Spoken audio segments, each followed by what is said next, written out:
Hi, I'm Jordan Brinkworth, and I grew up in Neath. I also studied history at Swans University, but during my studies, I didn't really get the chance to find out much about the town. So, in my spare time, I've decided to dig into it. But the more I found out, the more absolutely fascinating I found the history of this town to be. To coin a local phrase, the history of this place is absolutely class.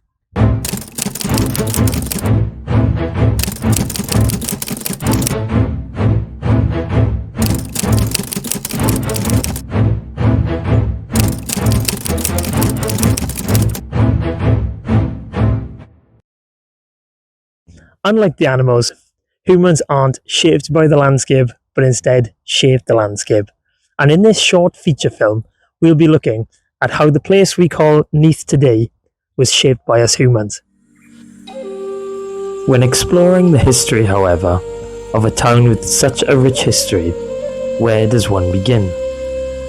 Most local historians start with the Normans or the Romans, yet I think we need to go back a lot further than that.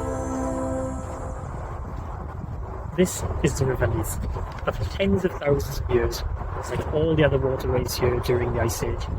It would have been locked in a massive glacier that would have extended all the way across the Brecon Beacons, reaching as far as Tonna. All the other grasses and the woodlands that you can see up here on the mountains behind me, well, they wouldn't have been here either. Instead, this cool place would have looked more like one of those David Attenborough documentaries. But this place was more like the freezing Russian tundra, completely cold and totally devoid of life. Though, despite this deadly climate here in Wales, there is evidence that our early ancestors, Homo sapiens, came to visit Wales around 33,000 years ago. Now, given that the glacier here only extended as far as Tonna, these early humans may well have visited these lands, but if they did, they have left no trace of their existence. What we do know, however, is that around 11,700 years ago, the ice sheet in Tonna and those further north began to melt. As they did so, they began to carve out the landscape that we are familiar with today, the Neath Valley, with all its streams, rivers, lush greenery and waterfalls.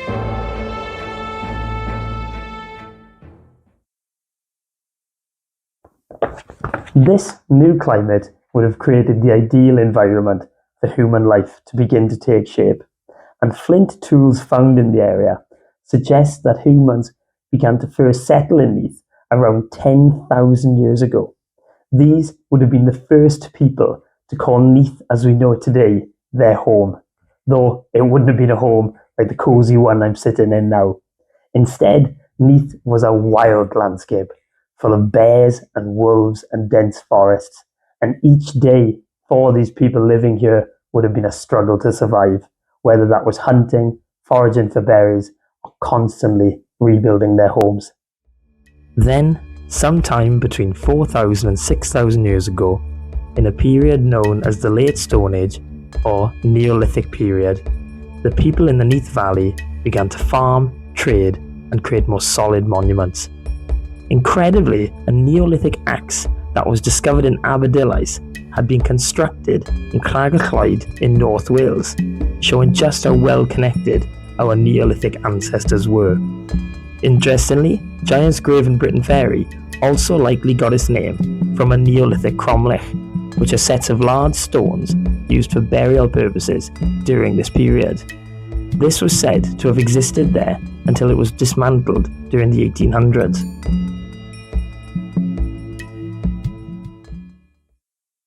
The idea of being from Neath wasn't yet a concept. Instead, the people living here would have identified themselves as being a part of a large clan or family group. And like the rest of Wales, these groups would have been constantly at war with each other. Imagine a game of football between Brinkworth and Kimler, but with spears.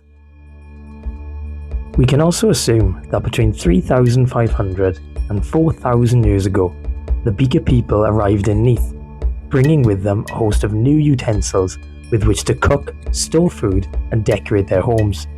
As specialised metallurgists, they also introduced bronze to the area, which sparked the beginning of the Bronze Age in Neath. Using bronze, the locals were introduced to a whole new range of goods, such as swords and jewellery. It is also around this time that we find Neath's first more reliable sign of permanent settlement in the form of Foel Chwern Khan, a 3,300-year-old burial chamber located near Resolven. These bigger and Bronze Age peoples here in Neath, however, were soon to be swept aside by a new force that was making its way through Europe. Approximately 2,800 years ago, the Celts and their customs arrived in Neath and began to make their presence known by building a series of hill forts. This was the beginning of the Iron Age in Neath. It's been quite the windy trek to get up here, but where I'm standing now, on the summit of Monetized in Britain Ferry, once stood in around the year 800 BC, the site of one of the first Celtic hill forts built here in Neath. And what a fantastic vantage point this would have been for the Celts. As you can see behind me here, they would have been able to gaze out across most of the Neath Valley. And although you guys can't see it there, they would have been able to see right the way down into the Swansea Bay area. In fact, standing here now, I can even see as far as the Mumbles Pier. And yet, it wasn't only militarism that the Celts brought with them, but a great deal of cultural and social change. One of these being an early form of Welsh. The locals here would have also moved away from their old Neolithic traditions and more towards a Celtic Druidic style of worship. The locals would have also have started to move in to the Celtic roundhouses, sort of like the ones you can see in St. Fagans. And the old clan-based systems would have also have begun to fall away under the rule of the infamous Celtic Silures tribe.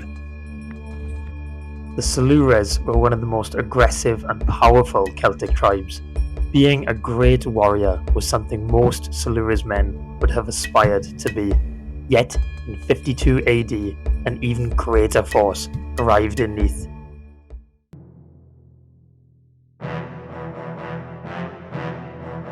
At the opening of the first millennium, the once mighty Celtic kingdoms, along with a host of other great tribal peoples, were falling under Roman rule. It may not look like much today, but where I'm standing now, in Cod Turbot grounds, was once the home to a massive Roman fortress. In fact, a small part of it still remains over there by the roadside. But back in its day, it was a massive institution. In fact, it was home to 1,000 Roman soldiers. This tells us that the Silures in the area, the Neath tribe, was not going down without a fight. So, apart from war, what else changed for the people of Neath? Many communities who succumbed to the Romans were enslaved and later Christianized, though evidence suggests that the people of Neath may have avoided such a fate. This is because the Romans abandoned the fort in 125 AD and then again in 170 AD. Could the local Silures, our Celtic Neath ancestors, have been so fearsome that they forced the Romans away twice and maintained their pagan faith? We can't be sure. What we do know, however, is that in 320 AD, as the Roman armies across the continent were being crushed under the weight of the barbarian hordes, the Romans left Neath for the last time. What they did leave, however, apart from their infrastructure, was a name. They called the fort that they had built Neidham, and although we cannot be sure that this contributed to the modern-day name of the town, it was the first time that the area was put on the map. The roads they had constructed, such as San Helen, also connected Neath, or Neidham as it was known then, to a host of other settlements as far away as Brecon, and it would not be long before warring kings, traders and clergymen would put these roads to good use.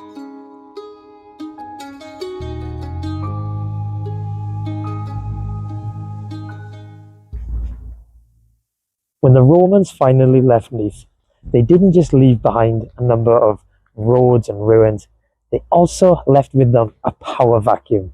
And in their wake came a number of chieftains and small kings hungry for power. And using the old Roman roads, these kings and chieftains would have come into Neath and reconquered and conquered this area multiple times. And this would have meant that the 300s and 400s would have been a dangerous time to be alive in this region, to say the least.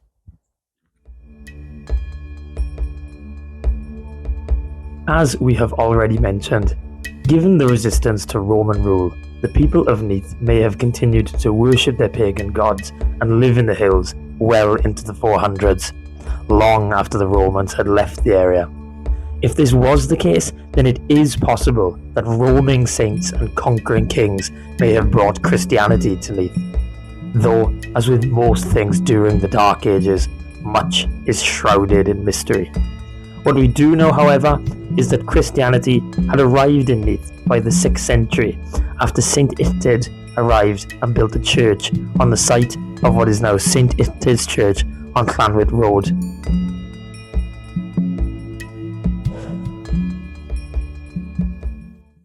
This is the church of St. Etcetera, but the stone structure that you can see behind me here was actually a product of the Normans.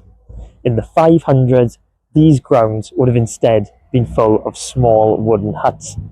And although it's only a monastic settlement, this was a sign that the people's interests here in the Neath Valley were shifting. For thousands of years, people had fought and worshipped on the higher ground. But now people were beginning to seek spiritual guidance and sort administrative matters here on lower ground.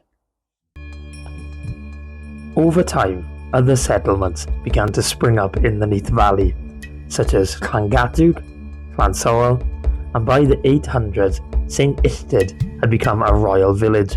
You could even say the capital of Neath, for this was where the king, who at this time would have been a member of the mighty Ganug dynasty, dispensed justice, and it was also where administrative matters were dealt with.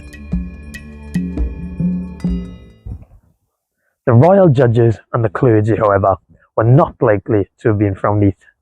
Instead, if you were a Neath local during this time, you'd have probably have been one of the freemen or one of the many serfs who lived in the villages, or traiths as they were known, that were located deep within the valley. The serfs, however, were treated little better than slaves. They could not own the land that they worked, nor could they leave it without the permission of the lords or the freemen.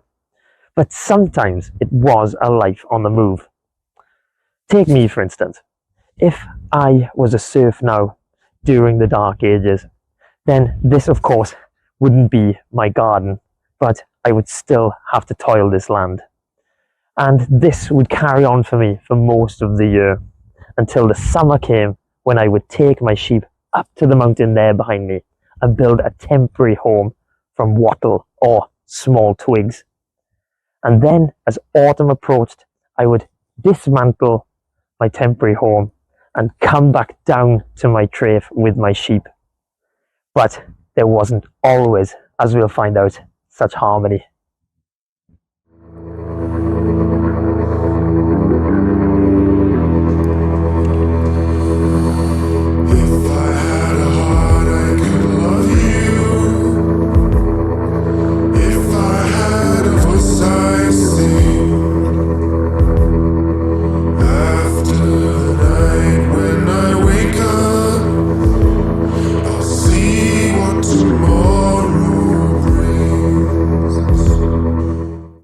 In around the year 850 AD, the Vikings began to make their way up the rivers of Wales, and jumping from their ships further down the Neath River, it's highly likely that they would have stormed St. Etcetera's here. And as pagans, they would have had no sympathy for the priests. It's likely that they would have killed most of the clergymen and taken the church's gold for themselves. And if they had then spanned out into the local area, places such as Carrickston would have been in for a pretty rough time. The Vikings were known for enslaving people and taking them away on their ships. They were also known for burning places to the ground. But whilst we have no evidence that the Vikings came here to Neath, the people who came after them, well, they never really left.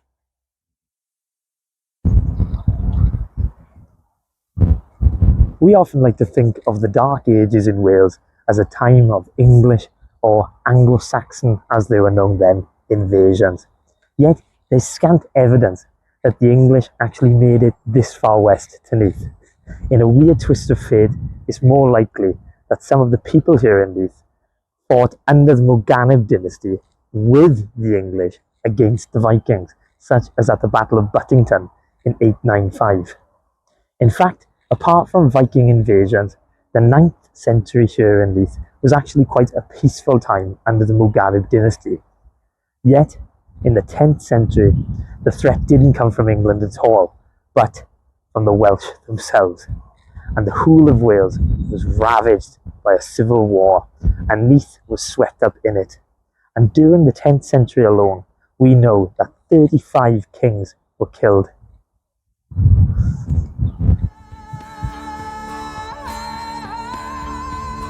Around this time of civil strife in Wales, in 1066, the Norman armies, led by William the Conqueror, came from the north of France and arrived in England.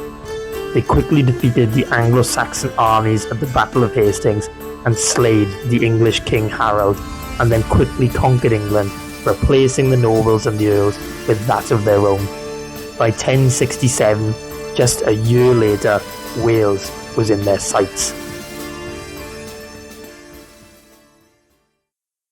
Unlike England, however, Wales didn't have just one king that you could simply kill off and replace. Instead, Wales was filled with hundreds of different small kings and princes with many different agendas. And for the ruler here in Neath, Iestyn ap Grugant, who was prince of the Morgannwg dynasty, the top of his agenda was to slay one of the kings of West Wales, that of the King of Dewbarth.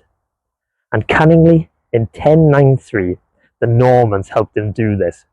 But once they had helped him do it, they then slayed Iestyn and took the kingdom of Morgannwg for themselves, renaming it one we are familiar with today, that of Glamorgan. By the end of the 11th century, nearly all of South Wales, including Neath, was under the rule of Norman lords who operated almost independently of English rule. The areas they occupied were known as the Marcher Lordships. In Neath, most likely in the late 1090s, the Normans first built a motte and bailey castle. This is a wooden fort, a bailey, built on top of a purpose-built earth mound, the motte. This was near to where the Roman fort once stood. Then, between 1114 and 1130, the Norman Earl, Gilbert de Clare, then abandoned this to build a castle that we know today in the centre of town. At around the same time, in 1129, Richard de Grenville, another Norman knight, also built Neath Abbey. It was so sizable that for a time it was the largest abbey in Wales, though, as we will uncover, for all of their pomp and piety, the Normans were not entirely loved by the people of Neath or the Welsh generally.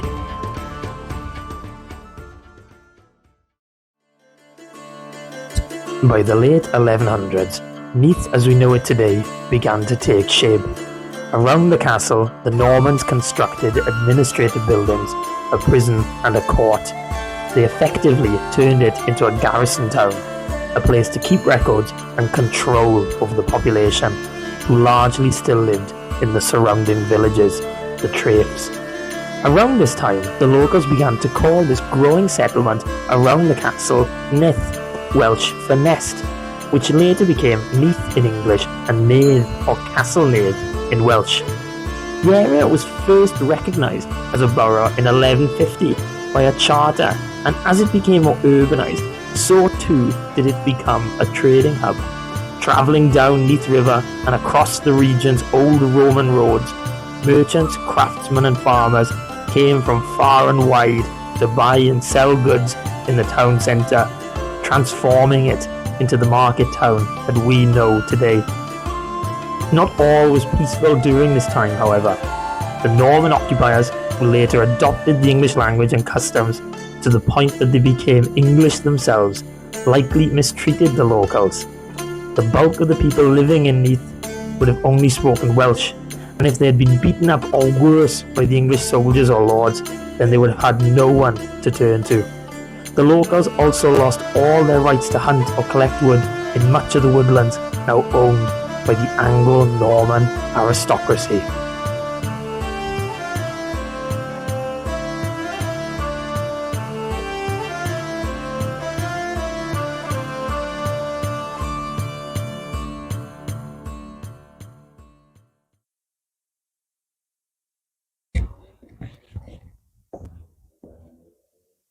Angered by this kind of mistreatment by the English and inspired by Welsh uprisings that were taking place across the country, Welsh warrior bands in 1184 descended from the hills and came down from the Avon Valley and attacked Neath Castle.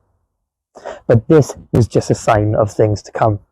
In 1231, the armies of Llywelyn the Great came and raided Neath Castle and temporarily liberated the town from English rule. But the English learned from this, and in 1240 they rebuilt the castle in stone and created the structure that we are familiar with today.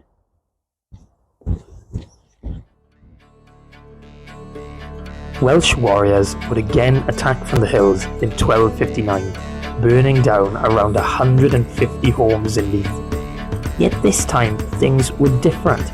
Records show that many of these homes belonged to Welsh people themselves, demonstrating that the locals were beginning to move away from the surrounding villages and closer to the town centre, which offered potentially better standards of living and a bit more safety. Over the years that ensued, even greater English armies would arrive in Wales, and by 1281 the entire country had been conquered. The Norman and later English kings who had led the conquest of Wales, particularly Edward I, wanted to ensure that the Welsh could never rise again, and so began to colonise the country. In 1280, a charter formally recognised Neath as a market town, providing it with certain rights and privileges to trade and hold fairs. Yet, like the one granted in 1150, this perceived security sought to encourage English settlers to the town and provide them with the best land and rolls. It was a strategy that was to be repeated in the 17th century in Ireland as a part of the plantations of Ulster, and eventually across 1/4 of the world's landmass.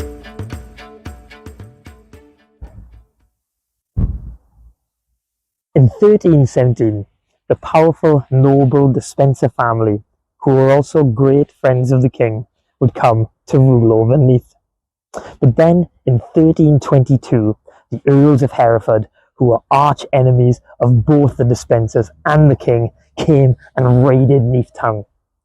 But given that these events are so far in the past, it can be quite difficult to humanise them. But make no mistake, these would have been terrifying times for the townsfolk. The raiding armies would have demolished all the small holdings in their path and mutilated many of the townsfolk.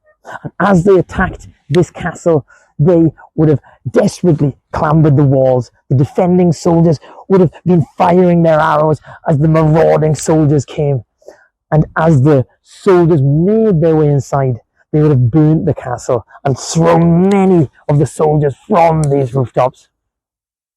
Of course, some of this might be an exaggeration, but it does give you a certain idea of what a raid might have been like. And even in 1326, King Edward II himself came and hid in Neath Abbey, only then to be found and later executed. Indeed, in these dark medieval times, not everyone, not even the king, was safe. Around this time, Neath was also moving from a feudal to a more capitalist-based society. Under feudalism, peasants paid rent to the landowning nobles in the form of food and work. Yet records show that when the castle was rebuilt in the 1240s and again in the 1320s, that the local labourers were paid rather than obliged. Though, regardless of money, events outside of their control would make their lives during this period quite difficult. As well as being pillaged in 1322, the 14th century would have been an extremely tough time to be alive in Neath. Between 1314 and 1317, a series of crop failures had created a famine across Europe. This calamity would have had a grave impact upon both the health of the townsfolk and trade in the marketplace. This meant that the children born during this time would have been malnourished and would have grown up to have weak immune systems. So, when the Black Death arrived in Neath in 1348, the townsfolk would have stood little chance of being able to naturally fight off infection. Judging by how the rest of Wales fared, we can estimate that between 30 and 60% of the people of Neath are likely to have perished. In 1400, the last of the Welsh revolts broke out against English rule, and it was led by none other than the famous, or if you're English, infamous Owain Glyndwr. And this would be a name that would echo throughout the centuries. So much so, it may be one that you yourself are familiar with today. But whilst this revolt was popular in places like Mid and North Wales, it's hard to say exactly how popular it was in places like Neath. And this is because since the 1090s, Neath had become increasingly anglicised. And what I mean by this is that by the 1400s, Neath had been under English rule for the best part of 300 years. Which would have meant that many of the townsfolk here would have started to speak English and adopt English customs. But that still isn't to say that the revolt would have been entirely unpopular amongst the locals. And this is because the English soldiers garrisoned here in the castle to fight Owain Glyndwr may well have stolen foodstuffs from the locals. And this would have generated a great deal of resentment. But this resentment may well have been swept aside when Owain Glyndwr attacked Neath Abbey. And whilst Glyndwr would have seen Neath Abbey as an Anglo-Norman stronghold, the people here in Neath would have seen the abbey as much, much more than that.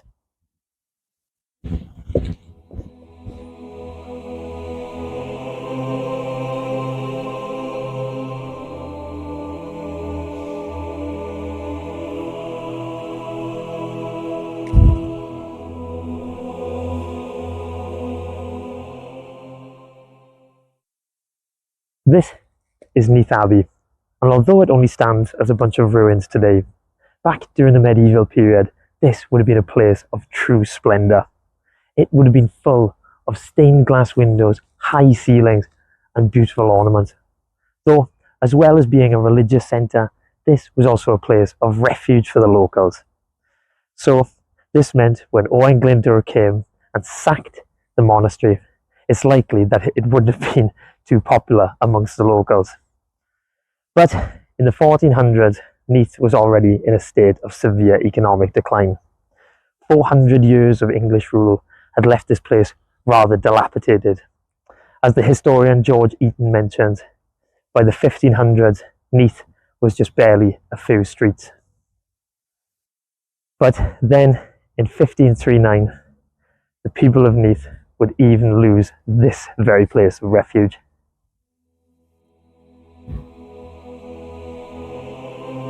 In 1517, Martin Luther introduced a new version of Christianity to Europe that was separate to the Catholic Church. This was known as Protestantism. Wanting a divorce from his wife, Catherine of Aragon, and moreover, wanting to pay off his debts, Henry VIII converted to Protestantism and ordered the dissolution of the monasteries in 1536. And although this was a decision that seemed far away in England, it was one that was soon to be felt in Neath. In 1539, Henry's armies arrived in Neath and formally dissolved Neath Abbey. And when they came to the abbey, they took with them all of the abbey's gold and riches, and they left the building to decay and become the husk that it is today. Richard Ovenden calls this one of the greatest tragedies in terms of historical information. And what I mean by this is that throughout the ages, historical information was passed down through books and manuscripts. And these books and manuscripts would have been kept in buildings like this. And this is because monasteries and churches acted as archives during the medieval era. So it's incalculable the amount of knowledge that would have been simply left to rot and decay. And with that, we end the medieval era here in Neath. And when the medieval era came to an end in Neath, it spelled the end of violent raids, but it also sparked the beginning of a revolution whereby the town would develop on a scale not yet seen, and it would develop in the next 400 years far more than the previous 30,000. By the time Elizabeth I came to the throne in 1558, Neath had been fully incorporated into the Kingdom of England. During this time, the town began to recover significantly from the revolts, violence and economic turmoil of the preceding centuries. Trade increased substantially, which led to the growth of the market and the amount of money in circulation, which meant many people in the town began to prosper.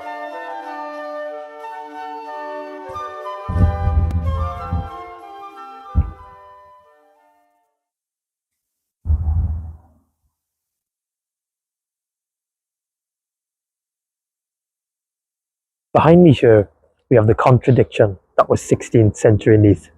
To my left, we have an Elizabethan mansion that demonstrates the prosperity that was arriving in the town. And on my right, we have the disused and decaying Neath Abbey. As we've discussed, Neath Abbey was for hundreds of years a place of refuge for the homeless and a hospital for the sick.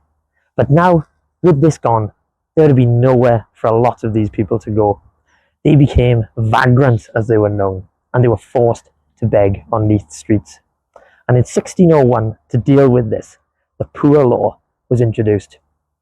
On the one hand, people were expected to raise money for these people, but on the other hand, they were encouraged to dissuade these people from becoming homeless in the first place. Such an attitude is epitomized in a poem from the time that goes, "Hark, hark, the dogs do bark, the beggars are coming to town.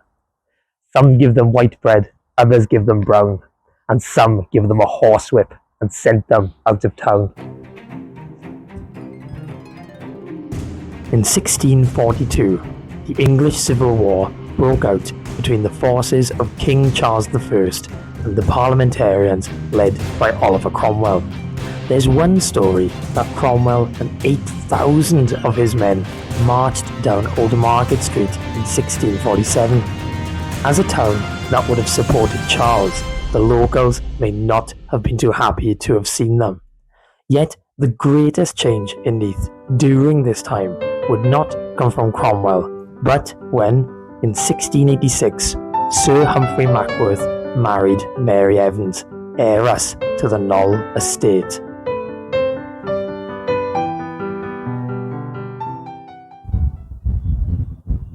It may just look like a bunch of ruins today, but if I was to walk through here some 200 years ago, then I would be trudging through the grounds of one of the most magnificent estates in Neath. This, of course, was the Mackworth estate, which today is the Knoll estate, and behind me here would have been the marvellous Knoll house that the Mackworths had built. But not only did they build this grand estate which dominated over the Neath Valley, but the Mackworths themselves, the people, came to dominate over Neath life itself. They were keenly involved in the political spheres, and they were also instrumental in setting up many of the industries here. Indeed, so influential with this family that the Georgian era in Neath should perhaps be called the Mackworth era. During the 1700s, The opening of the mines and smelting works greatly reduced the amount of homelessness and widespread poverty that had been prevalent since the collapse of the monasteries. It also increased the rate of urbanization, and the town centre grew as a place to market both livestock and industrial goods. The number of pubs in the area also grew considerably during this time. The Cross Keys, for instance, was built in 1725 and the Duke in 1795. By the end of the 1700s, the power of the Brinkworths was in decline, and this was because a number of large corporations and families were now making their way into the Neath Valley and buying up and setting up large industries. This would spell the end of the Brinkworth monopoly, and eventually the Brinkworth estate would become the ruin that it is today. But whilst the Brinkworths were on the down, Neath, as we shall see, was on the up. By 1837, the end of the Georgian era in Neath, the Industrial Revolution that had begun in 1750 was greatly shaping the town. By 1831, the Tennant Canal that you can see here and the Neath Canal over there had already been built to accommodate for the growing number of goods that were being produced by the increasing number of factories in the area. In 1820, the new town hall was built as the new administrative centre of the town. This replaced the old medieval guild hall on Old Market Street. Yet, despite these changes, it would be the Victorian era that would see Neath become the town that we know it to be today. The Neath Market building that we know today was constructed in 1837, the year Queen Victoria first sat on the throne. People who lived in the surrounding villages now had somewhere that they could purchase all their goods, from foodstuffs to home furnishings. Interestingly, a tram service that ran from the market between Briton Ferry and Skewin was also built in 1875 and remained in service until 1920. The Briton Ferry docks was designed by the famous Victorian engineer who had also been responsible for the construction of Paddington Station and the Clifton Suspension Bridge, Isambard Kingdom Brunel, 1850. Incredibly, 2,500 ships are recorded to have used Briton Ferry docks during its peak in 1870. Another one of Neath's well-known landmarks is St David's Church, and although we might think of St David's Church as being from the medieval period thanks to its Gothic style, it was actually built and then consecrated in 1866 during the Gothic Revival, a time when many buildings were built in a neo-Gothic style. Neath's Victoria Gardens were designed by local resident Thomas Snow and were officially opened on the 22nd of June 1897. This was also the date of Queen Victoria's Diamond Jubilee. In the gardens, you may have noticed a large statue of a man named Howell Gwyn. Having been born in Neath in 1806, Gwyn later became an MP. In Neath, however, he became renowned for his generosity. He provided money for the construction of many local landmarks, such as the Gwyn Hall, Alderman Davis's School, the Constitutional Club, now the Alan Leonard Lewis, and land for the building of St David's Church. Such industrial growth had increased the need for accountants, lawyers, doctors and administrators. This also allowed for an expansion of the middle class in Neath. Some of these would have lived in the large Edwardian houses that were being built, such as those found by the Memorial Gates opposite the Neath Hill Theatre and those along Briton Ferry Road. Life for the working class in Neath, however, was tough and would continue to be so long after the Victorian era. My grandmother, who was born into a working class background in Briton Ferry in the 1930s, recalled how if someone needed the toilet, then they either went to the outhouse outside, or if it was late at night, then they used the chamber pot under their bed. Even during the 1940s, my grandmother remembers having to use candlelight as there was no electricity in her house. There were no carpets in her house either, and certainly no comfy sofas. And if she was caught chatting in school, then she could expect the cane. Despite all of this, however, my grandparents would always tell me how close the community was, and my mother remembers having dozens of aunts and uncles living in a single street. Working life was also incredibly tough. My grandmother recalled her father coming home from work covered head to toe in coal dust and only being able to see the whites of his eyes. As for the local factory workers, she also remembers them walking home covered in sweat and with towels wrapped around them. Most of these men were paid weekly or daily. It was a hand-to-mouth existence, and my grandparents knew of no one who had a bank account. They told me that the money their families earned was spent almost immediately on rent and food. Though, if you couldn't work or didn't have enough money to live, then you and your family could end up in a workhouse. These were designed more like prisons to put people off having to resort to go there than actual places of refuge. The Neath workhouse, that was built in 1838 and functioned until 1924, can still be seen today in Llanwit Road.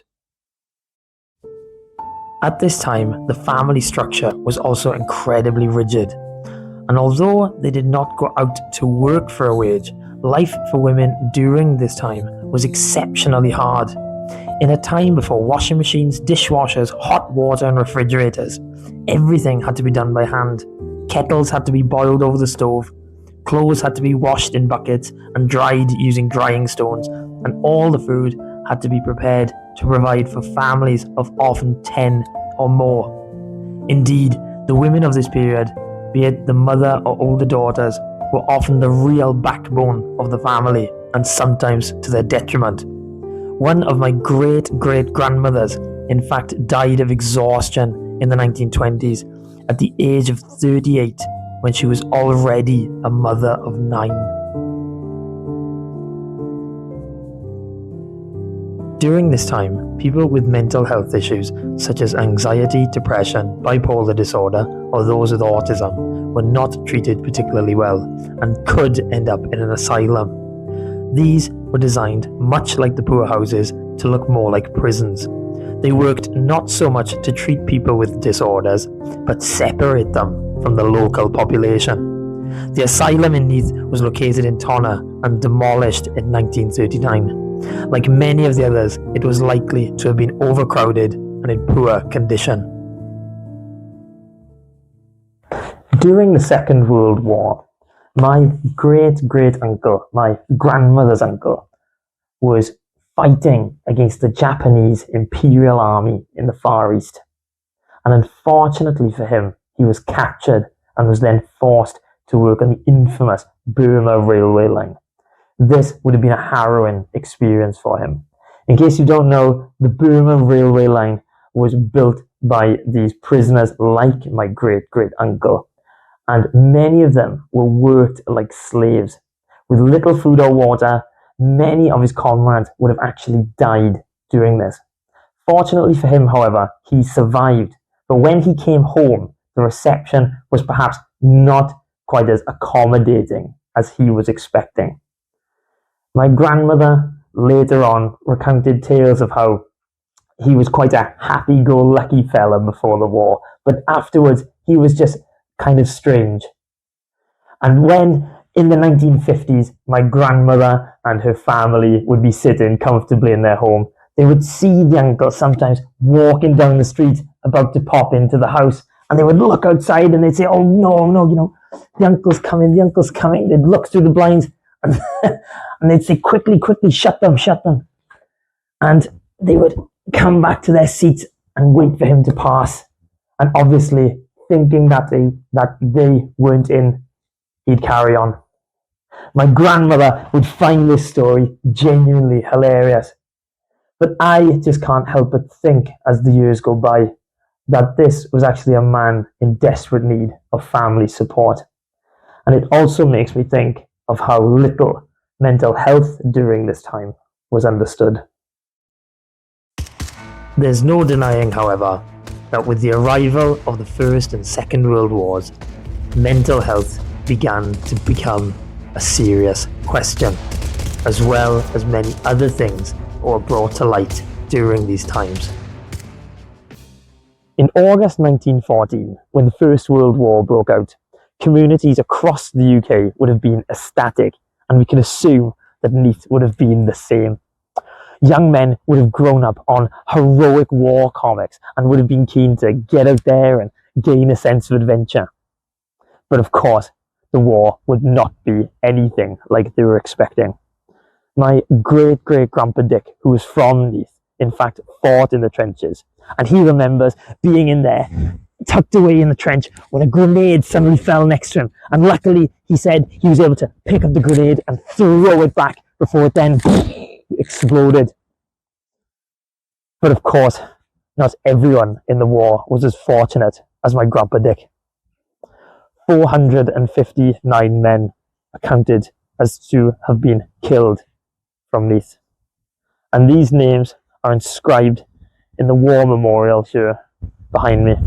And like many communities across the UK, Neath was keen to create memorials and cenotaph such as this one to honour many of the men that never came home.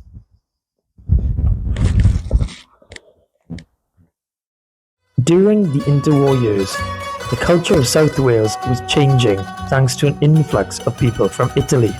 Many Italians came to Neath and set up cafes and ice cream parlours, some of which, like Cressy's and Skewin, can still be seen today. Soon, however, the life of everyone here in Neath was to be turned upside down by the Second World War. During the Second World War, Swansea was a key bombing target for the Germans, and this meant that sometimes bombs fell on Neath. My grandmother, as a little girl, remembers when the air raid sirens went off that she would end up hiding under the table. And my other grandmother remembers when she was in the house once and a bomb fell through the ceiling and exploded, and the ceiling actually fell on top of her, and then she either had to crawl out or then be dragged from the rubble.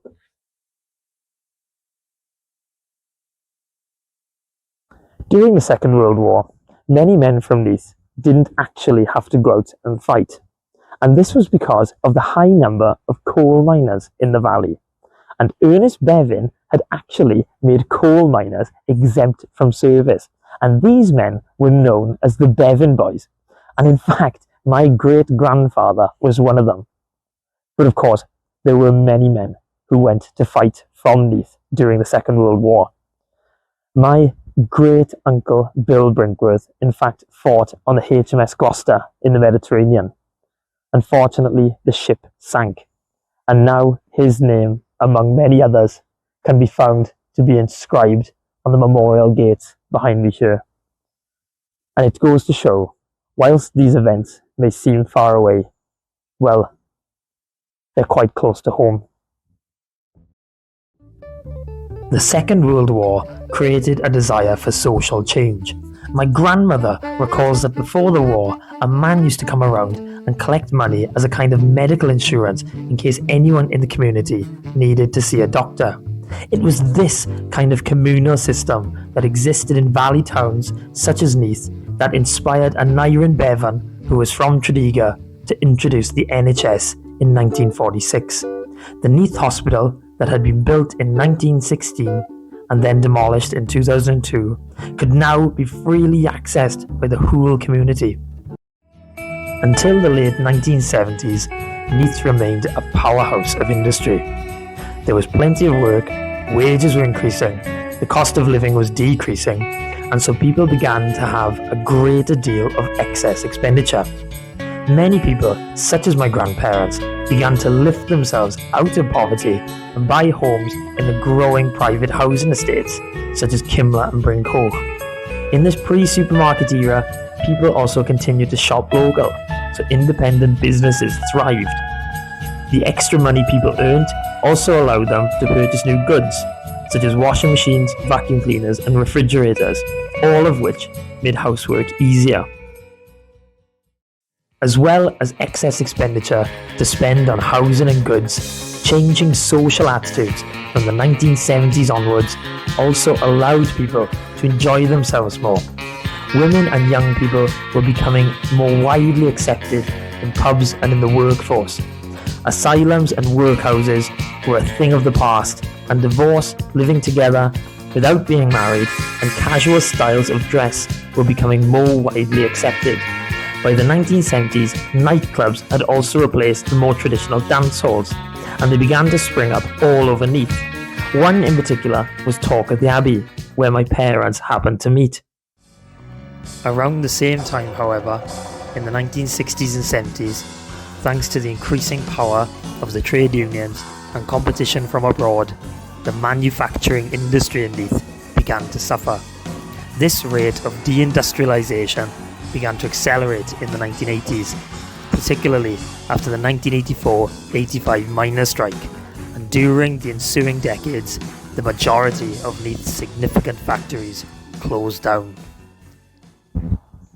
By the mid-1990s, around the time that I was born, deindustrialisation that had begun in the late 1970s had totally changed the look of Neath town. There were now a high number of empty factories and derelict buildings. But all of this had also greatly changed the social fabric of the town too. The high number of unemployed now needed to be retrained to work in the growing tertiary sector, such as on computers and within call centres. Yet, arguably, it wasn't so much deindustrialisation as it was our change in shopping habits that created the greatest change in Neath town centre. I'll give you an example. Between 2000 and 2015, a whopping 45% of shops and pubs closed in the town. Now, this tells me that this change was not so much to do with job losses, but a change in the way we shop. Anyway, that's all speculation. But I happen to recollect one moment when, in 2012, there was a positive change in Neath. The fire in the Gwyn Hall in 2007 seemed to epitomise the town's economic decline. Yet, when it reopened in 2012, it seemed to be the start of a new chapter. I remember feeling this shared sense of optimism when I played the part of the Tin Man in the first play that was shown in the newly refurbished Gwyn Hall in the December of that year. Since around 2015, areas of the town centre have been redeveloped and the local economy has begun to recover from the years of deindustrialisation. Over the past decade, many of the old pubs have been refurbished, restaurants and chains have bought out previously derelict buildings, and the area opposite the Greyhound has been completely regenerated to include the Range, Cadno Lounge, a leisure centre and a new library. Over the past 2 decades, Neath has faced its challenges, and indeed it continues to do so. But it's thanks to people in the community and festivals such as this one. In case you didn't know, this documentary has been filmed for the 2024 Neath Arts Festival, that this place continues to develop and become a thriving community. But you could ask, well, why continue to develop and create a sense of community here? Well, it's because, as Dorothy says in the 2012 production in the Gwyn Hall in The Wizard of Oz, there's no place like home.